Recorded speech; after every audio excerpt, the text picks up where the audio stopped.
welcome back. Hope you're doing good. Hope the truck's treating you good. Wanted to give you an update on the fuel shortage. So, as I was coming back through, I was looking at all the stations, and it seems to be affecting mostly the TAs and the Petros. And that's where I get my biggest discount, so it's disappointing right now. I looked again on the internet, and it doesn't say anything about why there's a shortage. Even on TA and Petro's website, it just says there's a supply issue. So if you're going out west, southwest, be aware that TAs and Petros are pretty much shut down. Every once in a while they'll get one truck in and they'll open a couple of lanes and you can fuel up. But last night I pulled into the Petro in El Paso. They were completely shut down. Ended up having to go over to it was called a 1-9. They're basically a pilot. Got over there and there was a big line. And as I was sitting there waiting to get in, I noticed that there was a truck broke down. People were going around it one way and not the other, and there were two lanes on the other side of it. And I saw a truck there that was parked in the fuel line, looked like he was done fueling. There was no one in front of him, so I thought, oh man, I got lucky. So after waiting about 10 minutes behind this bozo, I walked up to his truck and he wasn't even in there. A few minutes later, the guy next to him got done, so I pulled in there. Got about halfway done with fueling, and here comes this guy walking out. And I'll call him Bozo because I like that name. And as I saw him walking to his truck, I was like, hey man, is that your truck? And he didn't say anything to me. He got in his truck and he still sat there. So I hung up my pump and I walked over, knocked on his door, and he rolled his window down about halfway. And I wasn't threatening, I wasn't trying to be a butthole. I was just trying to let him know he was being inconsiderate. But I told him, I said, hey man, there's people waiting out on the road to get fuel. And I guess he was from maybe Eastern Europe, Ukraine probably. He said something like, I have not been here long. And I said, yes you have. I was sitting behind you for 15 minutes. And he just rolls up his window. So I just turned around, leave it be. And as I turned around, he had these spikes on his lug nuts. They were about 6 or 7 inches long. They weren't, most people have the chrome or whatever, plastic. But these were metal that he had screwed on there. And man, I just jammed my knee right into one of those and cut a gash all the way across my knee. So that really had to practice holding my temper there, but it was just God's way of saying you're not the fuel island police. But it irks me that people are that inconsiderate. You see it all the time, and if you don't say anything to them, they just next time they'll just do the same thing. So got my fuel left and parked up last night, but. So be aware that if you're going to the southwest, there are some stations that are completely out of fuel for some unknown reason. But I also want to talk about load boards. And every once in a while somebody will recommend a load board to me.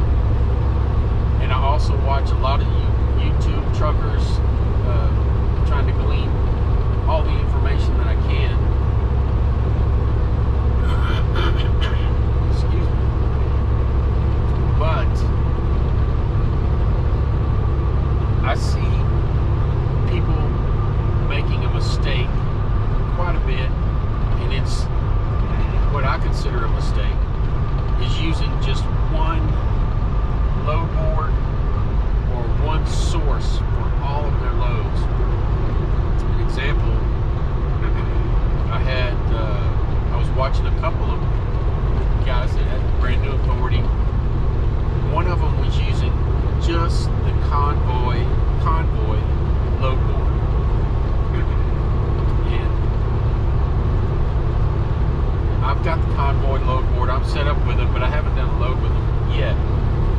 here's the thing,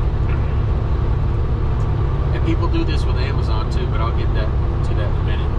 When you look at a load that's paying $5 a mile, you immediately have to ask yourself, why? Is something out of the ordinary? Do they need to move quick? But here's the thing with the Convoy load board. You look at those loads, that load may only be going 150 miles and they're paying $800. You're like, oh man, that's great. Make a good profit on that. And you can. At the end of the week, you can make a decent profit depending on how you do it. But here's the thing. Those loads on Convoy are usually coming out of a big distribution center. You have to pick up that preloaded trailer between 10 p.m. and 6 a.m. But here's the catch. You can't unload until your appointment time, which is usually that evening sometime, 6 or 8 p.m.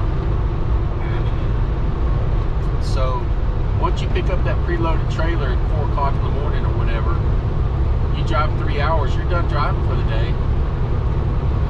Then you have to park up. You might be able to get in your reset, which is good, have fresh hours. But then you have to wait for your unload appointment time. And who knows how long that would take to get unloaded. So you're sitting there, unloaded, let's say at 8 p.m., and you have an empty trailer that you have to take all the way back to point A. Some of those loads you can use a trailer to get you back to book a load, but you won't be able to book a load until the next day. And I guess you could book that same load again if they have it over and over, which they usually do. But now you're deadheading all the way back 150 miles to get another trailer. So you end up driving all night. That load that looked like it was paying $5 or $6 a mile to begin with, all of a sudden that's cut in half because you have to deadhead the trailer all the way back. And it's just really inefficient. And there might be a day when I do one, I don't know, but it's just not what it seems. And I think people see that $5 or $6 a mile, and that it just blinds them to everything else. So one of the guys I was watching, he was doing specifically Convoy loads. He lasted about 3 months with his new authority, and he's out of business, which I feel really bad. And I want to get on there and offer some advice, but I'm new at this myself. So the other thing I see is people doing runs with Amazon. I'm not set up with Amazon. I started to get set up with them, and they required extra insurance, which not that big of a deal. It's only probably about $700 extra a year. But what I've seen, and I've tried to watch a whole lot of videos about the power only Amazon loads. I've tried watching their loads that hit the load board. Is that they don't pay very much. You're running a lot of miles to make $5,000 or $6,000 a week. And here's another thing that I'll say about Amazon. If you guys didn't know this, their owner, I'm sure you all know his name, came out a few years ago and said that truck drivers make too much money, shipping costs were too high, and that in a few years he was going to be able to drive those shipping costs down.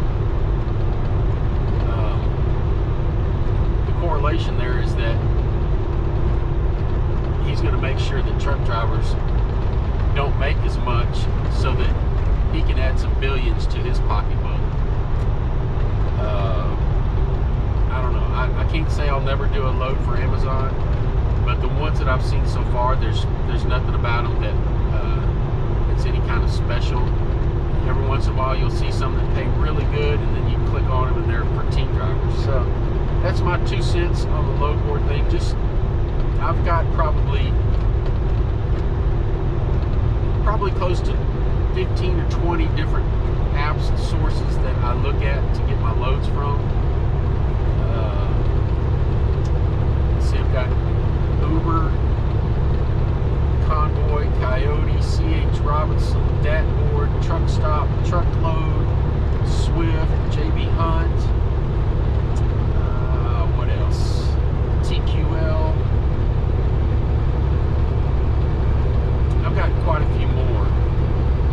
I look at every one of them. Every time I'm sitting down to try to find a load, I'll peruse all of them and just try to get the best rate, the best load that I can.